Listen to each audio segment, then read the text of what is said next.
Bonjour, vous regardez l'Ukraine en flammes, une chaîne YouTube en français par l'Ukraine Crisis Media Center. Je m'appelle Tetiana Ogarkova et dans ce projet, on vous raconte comment l'Ukraine résiste face à l'agression russe. Aujourd'hui, nous avons deux invités dans notre programme qui vont nous livrer leur dialogue. C'est Anne et Laurent Chamassar, deux écrivains français qui habitent en Ukraine depuis décembre 2023 et qui sont témoins en fait de la situation de l'Ukraine durant cette guerre d'agression que la Russie mène contre l'Ukraine depuis février 2022. Aujourd'hui, Anne et Laurent vont parler de la signification symbolique et du rôle en fait de la place centrale du puits de Maïdan pour l'imaginaire du puits et pour justement durant cette guerre, et pourquoi est-ce que cette place a-t-elle ce sens aussi important, voire sacré? Nous nous trouvons à Kiev, non loin de la place Maïdan. Et il y a une question qui revient souvent lorsqu'on parle à nos amis ukrainiens ou à notre famille, c'est pourquoi avoir fait le choix de venir en tant que citoyen français vivre en Ukraine, un pays qui est en guerre. Et en général, qu'est-ce que tu leur réponds quand on te pose ce genre de questions?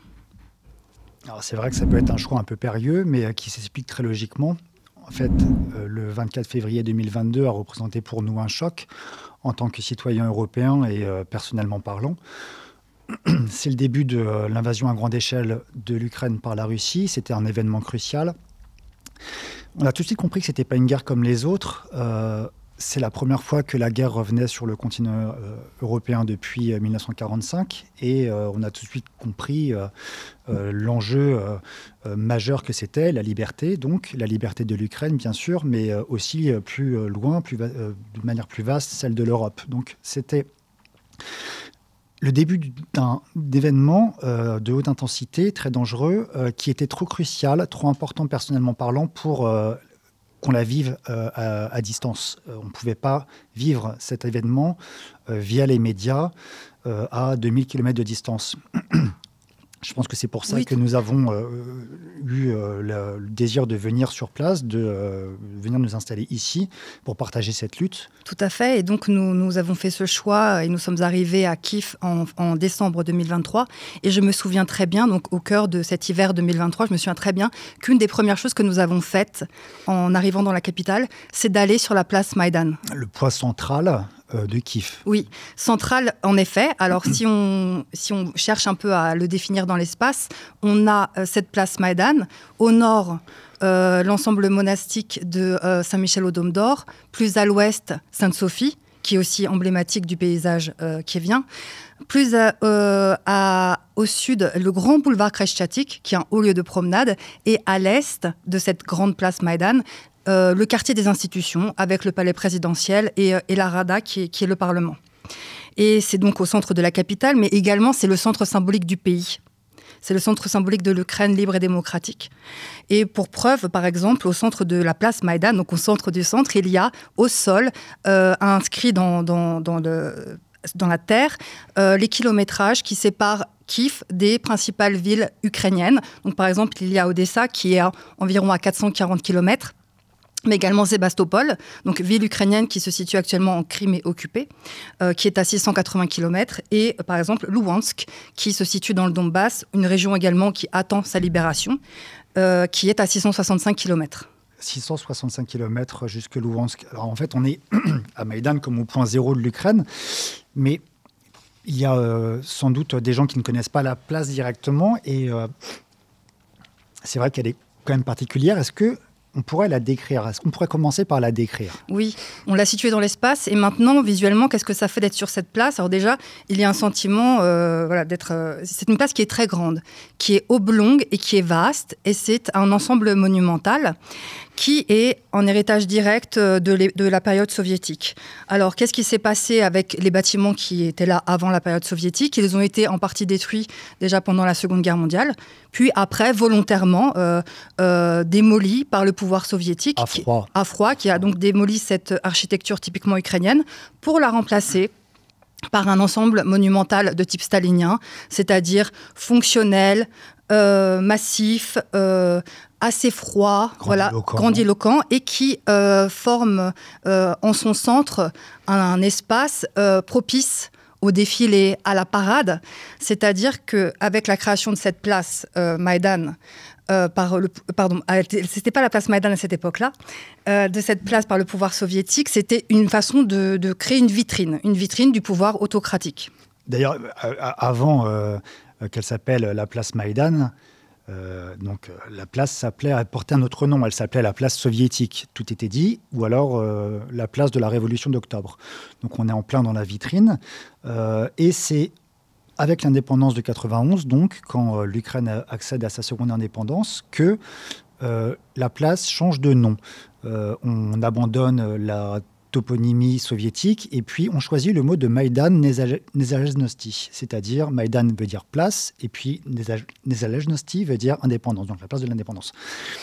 Alors, le mot Maïdan est un mot ukrainien qui est d'origine orientale, persane, si je ne fais pas d'erreur, et donc qui a été choisi plutôt que l'autre mot ukrainien, plochtcha, qui aurait peut-être été écarté parce qu'il était vraiment très proche du russe. Alors, on a choisi le mot Maïdan comme une originalité, et puis surtout peut-être comme un premier signe de divergence linguistique et identitaire. Oui, une façon de bien prendre ses distances par rapport à Moscou. Et en même temps qu'elle change de nom, qu'elle devient Maïdan, cette place change également de fonction. Elle n'est plus du tout cette vitrine Potemkin. Elle est investie vraiment par les citoyens, par les Ukrainiens qui sont en train de construire leur État. Et ce qui inaugure Maïdan en tant que tel, c'est une révolution. La première révolution qu'on appelle la révolution de granit. Il y a trois révolutions majeures dans l'histoire de l'Ukraine contemporaine. Et la première, c'est la révolution de granit en 1990, c'est-à-dire quelques mois avant l'indépendance. C'est une révolution qui a lieu sur cette place où les étudiants ukrainiens se sont rassemblés pour protester contre la corruption, les élections truquées, l'ingérence russe, et pour donc demander et exprimer haut et fort leurs aspirations à la liberté, à la démocratie. C'est la première révolution qui a vraiment baptisé en gros Maïdan. Et puis il y a en effet, donc à cette époque-là, Maïdan n'est plus une vitrine, c'est une arène. C'est-à-dire que c'est un lieu où les gens viennent et où ils se battent pour ce qui compte pour eux. La deuxième révolution importante, c'est la révolution orange, qui a eu lieu en 2004. Là encore, c'est une révolution citoyenne qui réclame à nouveau des élections transparentes, libres, pour lutter contre la corruption et l'ingérence russe. Précisons d'ailleurs que ces révolutions étaient pacifiques. Oui, ce sont toujours des révolutions pacifiques. Oui, c'est vraiment le rassemblement citoyen. Et d'ailleurs, c'est très, très intéressant de voir que c'est vraiment le peuple, au-delà même des partis ou même des régions, puisque, en général, toutes ces révolutions étaient suivies par pas simplement des habitants de la capitale, mais des gens qui affluaient de toute l'Ukraine parce que pour construire leur pays et pour dire ce qu'ils exigeaient de fondamental pour leur pays. Et donc la deuxième révolution qui a lieu sur Maïdan, la révolution orange, qui avait déjà marqué les esprits en Europe.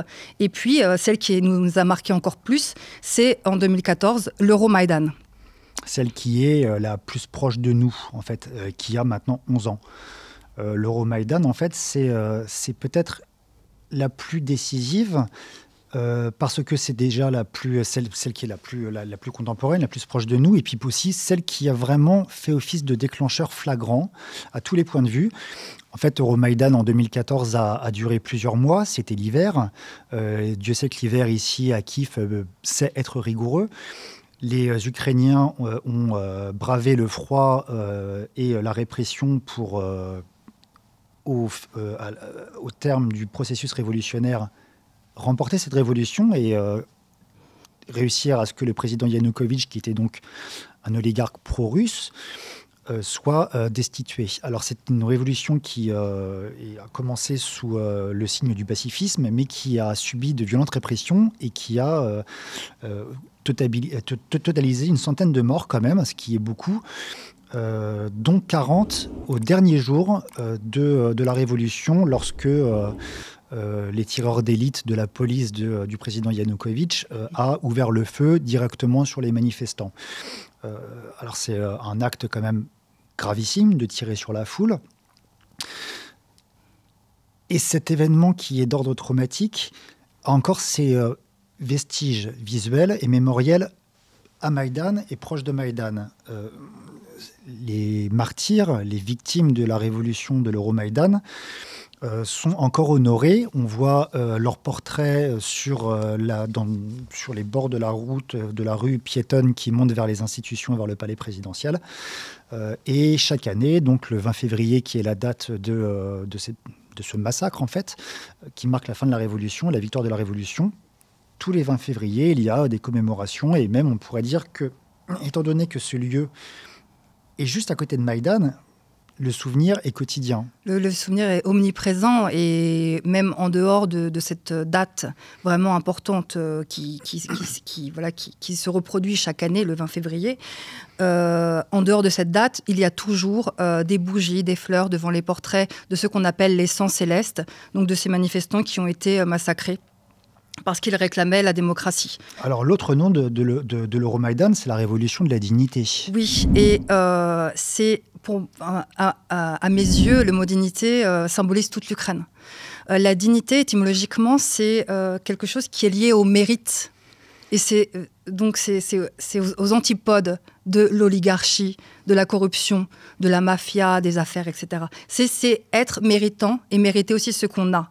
Et la dignité, donc valeur phare de l'Ukraine et de l'État ukrainien, c'est le moment de la prise de conscience de l'ukrainité, donc aussi de retrouver sa langue, retrouver son passé et être digne, des citoyens dignes, c'est-à-dire libres, responsables et qui ne veulent plus vivre en esclaves, qui ne veulent plus subir ce qu'ils ne sauraient cautionner. Et c'est également donc, construire son identité nationale et puis l'ouvrir également sur un espace plus vaste, européen, pour se protéger également du voisin menaçant et du voisin qui combat toute cette dignité. Bien sûr. Alors, la dignité, finalement, est synonyme d'une citoyenneté responsable, libre et indépendante.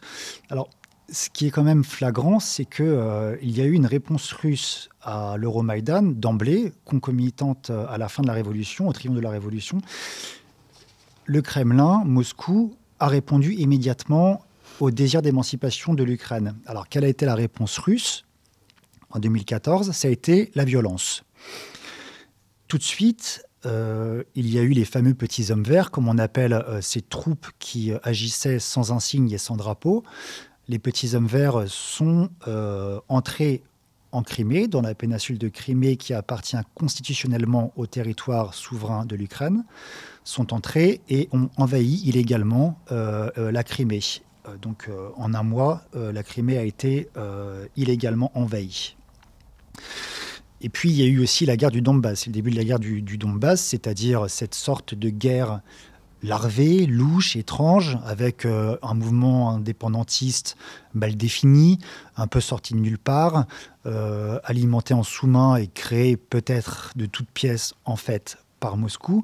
Donc, c'est une réponse violente. C'est l'apport de la violence sur le territoire ukrainien. Voilà, et cette violence qui a commencé, qui s'est introduite sur le territoire ukrainien en 2014, elle n'a fait au fil des ans que continuer, que croître et que s'affermir, puisque à quoi ça aboutit tout ça ? Ça aboutit au 24 février 2022 où la violence a explosé de façon paroxystique et où il n'était plus possible de se cacher la réalité sous de faux prétextes et de faux mensonges, et où le projet russe a explosé en plein jour, c'est-à-dire envahir l'Ukraine, casser l'Ukraine. Je rappelle qu'en 2022, les chars sont arrivés jusqu'en périphérie de Kiev, il y a eu une bataille. Et que donc la ligne de mire de Moscou, c'est bien évidemment lutter contre l'identité ukrainienne, un projet donc qui se déroule sur des décennies, mais aussi sur plusieurs siècles, et de nier. Et ça explose. Enfin voilà, c'est arrivé dans la conscience mondiale en 2022, et surtout. Donc oui, le début de l'invasion, le 24 février 2022. Tout de suite, comme on le disait tout à l'heure, c'était un choc pour choc d'ordre personnel, mais aussi pour le monde entier. Comment ça s'est traduit au niveau de Maïdan, c'est-à-dire au point zéro de Kiev et au point zéro de l'Ukraine? Comment l'invasion à grande échelle, quel a été l'aspect visuel de l'évolution des combats au fil des semaines, au fil des mois de résistance, alors que les combats faisaient rage et que rien n'était encore décidé, tout était vraiment dans l'urgence? Eh bien, les habitants de Kiev ont commencé à planter des petits drapeaux.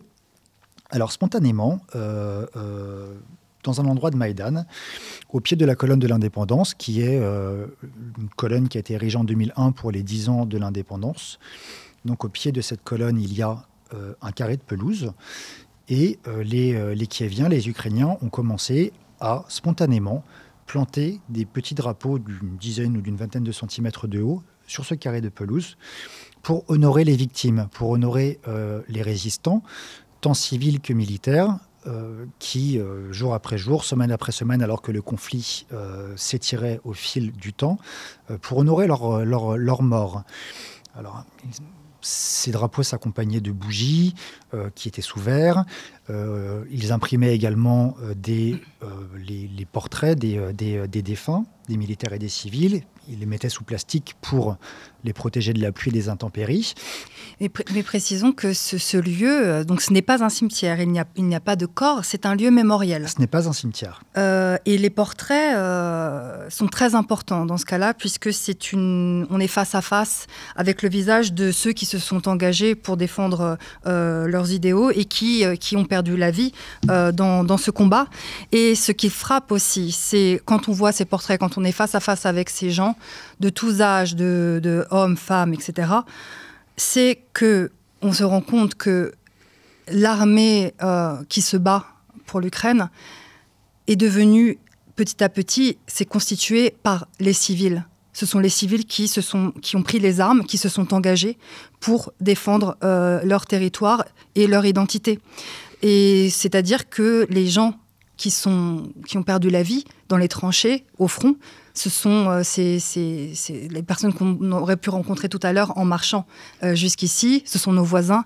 Et cette dimension est très importante pour le conflit actuel en Ukraine. Alors, en fait, ce qui est flagrant, c'est que tous les chemins mènent à Maïdan. C'est-à-dire que quand on habite à Kiev, c'est quand même le centre de la ville. On y passe régulièrement. Et les résidents que nous sommes amenés à nous rendre à Maïdan presque chaque semaine. Et on voit, depuis 1 an et demi que nous habitons ici, que cet espace mémoriel où il y a les drapeaux, les portraits, évolue. Oui, et il est à chaque fois plus important. Il y a de plus en plus de drapeaux, puisque la guerre dure dans le temps. L'espace a donc doublé, peut-être triplé, et c'est aussi une façon d'être face à la fois au temps de cette guerre et à la fois à l'ampleur des pertes. Et les drapeaux donc continuent à s'étaler, et ce sont des drapeaux en majorité ukrainiens, mais on remarque aussi qu'il y a de plus en plus de drapeaux de nationalité étrangère, notamment par exemple beaucoup de drapeaux géorgiens. C'est très visible. Ou bien des Biélorusses, des Polonais, des Baltes. Des Tchèques. Des Tchèques ou des Tchétchènes. Et ces drapeaux-là, ils montrent également, si besoin était de le rappeler, que la guerre qui a lieu en ce moment sur le territoire ukrainien est une guerre de type colonial. Et que c'est la raison pour laquelle tous les peuples, toutes les nations qui avaient déjà eu à pâtir par le passé ou qui ont à pâtir encore actuellement et qui craignent éventuellement d'avoir à en pâtir dans le futur, toutes ces nations-là, Géorgiens, Biélorusses, Tchétchènes et les États baltes, etc., se sentent directement concernés et se sont volontairement mis aux côtés des Ukrainiens pour se défendre, puisque ce que cherche à faire la Russie, c'est reconstruire, restaurer le pacte de Varsovie, reconstruire son empire et défendre l'Ukraine. On le voit avec la présence des drapeaux étrangers. C'est défendre l'Ukraine, bien sûr, mais c'est au-delà de l'Ukraine, c'est défendre l'Europe. Alors, il y a défendre l'Europe, puisque bien sûr, les drapeaux ukrainiens sont majoritaires. Les drapeaux les plus nombreux, en second lieu, ce sont les drapeaux des nations de l'ex-URSS, ou alors des drapeaux tchèques, les drapeaux polonais, etc. Mais au-delà de ça, on voit aussi des drapeaux allemands, des drapeaux français, des drapeaux britanniques, on voit des drapeaux de l'Union européenne, on voit des drapeaux des États-Unis d'Amérique, on voit des drapeaux canadiens, on voit des drapeaux japonais, des drapeaux sud-coréens, voilà. Et alors donc, etc. Et donc selon toi, alors pourquoi ? Parce que si l'engagement des nationalités de l'ancien bloc soviétique se justifie facilement, comment t'expliques la présence par exemple de drapeaux australiens ou colombiens ou néo-zélandais ? Parce que c'est facile à expliquer. Je pense que on est au-delà d'un conflit régional, local. On est dans un conflit qui est mondial puisqu'il concerne la valeur. C'est-à-dire que s'affrontent en Ukraine deux systèmes de valeurs absolument antinomiques qui divisent le monde en deux, ou qui divisent tout de suite par les volontaires qu'on voit.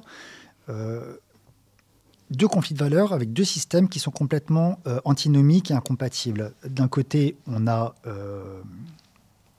une certaine vision du monde axée sur la liberté, sur l'individu, sur le respect et la dignité, sur la démocratie, sur le libre arbitre. Et puis de l'autre côté, on a des systèmes qui sont basés sur l'autocratie, la force, la notion impérialiste, la notion presque revancharde, guerrière, militariste.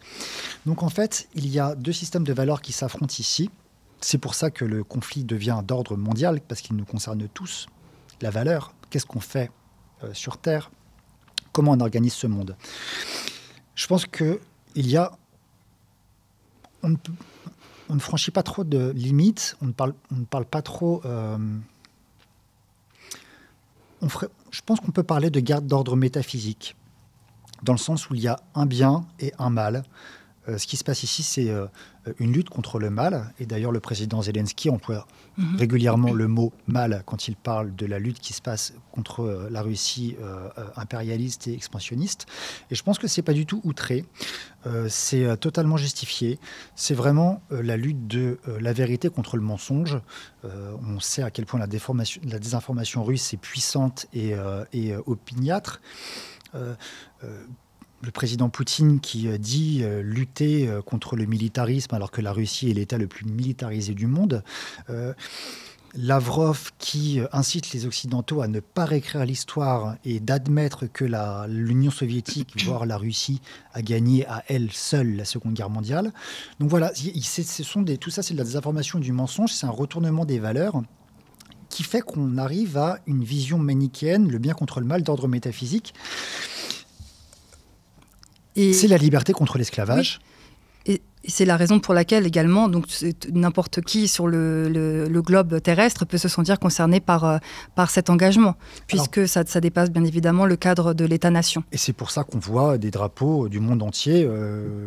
Mais pour en revenir aux drapeaux, on disait tout à l'heure que l'espace avait évolué. Oui. De plus en plus de drapeaux, et là c'est malheureusement parce que le conflit engendre de plus en plus de victimes, mais seulement. Oui, parce qu'il y a également, donc au départ, ces drapeaux qui ont été mis de façon spontanée, un peu les uns à côté des autres, sans plan préétabli. Eh bien, qu'est-ce qu'on a fait avec ça ? On remarque que... il y a eu comme une tentative d'aménagement de ce lieu cérémoniel et que sont apparus des allées de cailloux entre les drapeaux qui permettent d'approcher ce champ maintenant assez vaste de drapeaux, comme un champ d'honneur. Il y a également eu des regroupements par nationalité ou par bataillon et on voit même l'apparition de portraits qui sont gravés dans la pierre. Donc on voit que le geste spontané s'est un peu inscrit dans le temps et qu'il cherche un peu à rester dans la durée. Alors en fait, oui, c'est flagrant et au fur et à mesure du temps, quand on passe à Maïdan, il y a toujours des nouvelles allées balisées avec des petits cailloux blancs ou rouges. On a l'impression qu'on ordonne par là une sorte de chaos. On essaye de donner un sens à quelque chose qui sinon serait de l'ordre de l'absurde et de l'insoutenable, de l'intolérable, du mal en fait. on aménage une sorte de sanctuaire. Oui, complètement. Et j'ai même l'impression que Maïdan, parce on avait dit que Maïdan, la place centrale de Kiev à l'époque soviétique était une vitrine, qu'à partir de l'indépendance et de la construction étatique de l'Ukraine libre, la place Maïdan était devenue une arène. Et j'ai l'impression qu'à partir de 2022, donc à partir de l'invasion à grande échelle, Maïdan a encore changé de fonction. Elle a gardé son rôle crucial, pivot pour la nation ukrainienne, mais elle a changé de fonction, elle est devenue un sanctuaire. Et on le ressent, puisque dans la notion de sanctuaire, il y a quelque chose donc de sacré, mais également d'intime. Comme dans le sanctuaire, il y a quelque chose qu'on protège, qu'on préserve. Pourquoi ? Parce que menacé. Et pourquoi ? Parce que précieux. Et on le voit justement dans les drapeaux et dans les portraits, toutes ces vies qui ont été perdues. Elles sont précieuses et les Ukrainiens en sont extrêmement conscients. Elles sont précieuses, ce sont des individus avant d'être des soldats qui sont morts, ce sont des citoyens. Et on voit bien que, en général, les monuments funéraires, commémoratifs militaires agissent par ramassement. Ce sont des pierres, une colonne avec des noms, etc. C'est quelque chose d'assez abstrait. Même dans l'idée de militaire, il y a une idée d'uniformité, où on perd un peu son identité. Alors que là, c'est tout l'inverse. Puisque justement, les Ukrainiens, ils prennent les armes, donc ils deviennent soldats. Mais ils luttent pour l'identité. Alors, c'est un sanctuaire, oui, parce qu'il préserve. Il préserve, pourquoi ? Parce qu'il est menacé. Il préserve quelque chose de très précieux, d'irremplaçable, d'inestimable. Il préserve, en fait, le sacrifice. Oui. Ce qui est vraiment retombé sur... on parle d'individus, et c'est vrai qu'ils sont prégnants. On les voit à Maïdan, les portraits. Rien n'est abstrait, finalement. Ça pourrait être nos voisins, nos frères, nos sœurs. On les voit, les portraits. Voilà. Tous ont des dates de naissance et de mort. On sait généralement où est-ce qu'ils sont morts, oui. etc. Et si on rebondit aussi sur l'idée de sanctuaire, et donc qui évoque également donc, ce côté sacré, donc le côté du sacrifice, sacré, qu'il soit sacrifice antique, pas simplement le sacrifice des monothéismes, mais le sacrifice en tant que pratique métaphysique, justement, quand tu employais le terme, eh bien c'est ça, puisque le sacrifice, c'est la perte d'un individu ou de quelques individus pour sauver quelque chose qui les dépasse, pour sauver un ensemble qui les dépasse, qui les transcende. C'est un geste d'amour. Et justement, on ressent bien ça. On ressent que ce n'est pas une perte. Bien sûr, il y a la perte individuelle, il y a la perte, mais que c'est au nom d'un gain bien plus grand. Et que voilà, c'est aux antipodes, justement, de la conception des soldats qu'on peut justement constater du côté russe. Qui sont abstraits, privés d'individualité, utilisés comme de la chair à canon. Comme chair à canon, qui n'ont plus de libre arbitre, qui sont de simples numéros, voire des statistiques. Finalement, on retombe directement sur l'aspect vitrine, l'aspect parade du début de Maïdan de l'ère soviétique, où on imagine des colonnes de soldats anonymes. Voilà. Et finalement, la sanctuarité de Maïdan actuellement, depuis 2022, est aux antipodes de ça, l'individu prime. Alors, qui dit sanctuaire dit sacré. Alors, ce qui est flagrant également à Maïdan, c'est la régularité des enterrements militaires. Oui. Parce que tous les enterrements militaires aboutissent à Maïdan. Comme on disait au départ, géographiquement, à quelques centaines de mètres vers le nord, se trouve Saint-Michel au Dôme d'Or, un édifice religieux majeur à Kiev. Et les enterrements religieux s'accomplissent dans cette église magnifique. Puis les cortèges descendent. On sort de l'église, on est dans un contexte sacré, on descend et on aboutit à Maïdan pour un hommage militaire, civique, citoyen. On passe d'un sanctuaire religieux à un sanctuaire qui est civique. Alors les cortèges sont quand même absolument touchants, bouleversants, très fréquentés. Et puis, on se rend compte que les gens sur le passage du cortège sortent de chez eux, les voisins sortent, les boutiquiers se mettent sur le pas de leur vitrine. Et les gens participent au cortège, même s'ils ne connaissaient pas la victime, le défunt, mettent un genou en terre, se décoiffent, posent leurs mains sur leur cœur. Quand le cortège passe, la circulation à Maïdan est arrêtée. Les automobilistes descendent, regardent le cortège, se taisent, posent leur poing sur leur cœur. Et on est vraiment dans une sorte d'honneur très digne, très poignant, qui relève directement du sanctuaire, de la préservation de quelque chose de très très important et d'irremplaçable. Oui, mais également justement de menacer. Et ce qu'on peut espérer, c'est que donc Maïdan joue son rôle important, aussi ce rôle de processus de deuil et de reconnaissance de l'effort humain qui est fait par la nation.